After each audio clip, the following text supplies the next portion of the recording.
Mes užsiėmėme salotų auginimu vertikaliame ūkyje. Vertikalus ūkininkavimas išsiskiria tuo, kad yra auginama aukštais į viršų, kaip ir pats žodis sako, vertikaliai. Tai auginame stelažais į viršų, tuo būdu būtent sutaupome daug žemės ploto.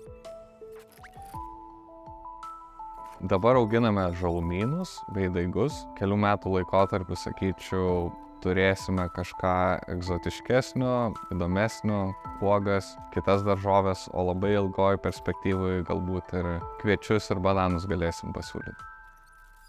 Šiai dienai užauginame apie 800 kg per dieną, kas yra grubiai apie 8% viso suvalgomo Lietuvos kiekio, tai sakyčiau, kad kiekvieną kaunietį tikrai maitintume visus metus.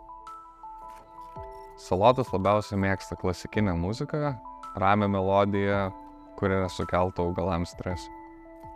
Labai priklauso skonis nuo rūšies, mūsų yra sultingesnė bei traškesnė. Startuok yra skirta naujai susikūrusiom įmonėm ar nesenai pradėjusiam veiklai, tai, sakyčiau, yra puikiai priemonė, vengiant kažkokių labai sudėtingų bankinių įprastų procesų.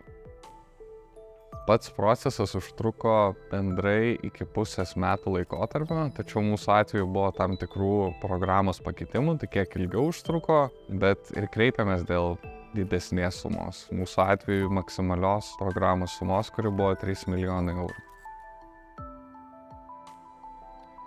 10 metų. Darykite ir net negalvokite.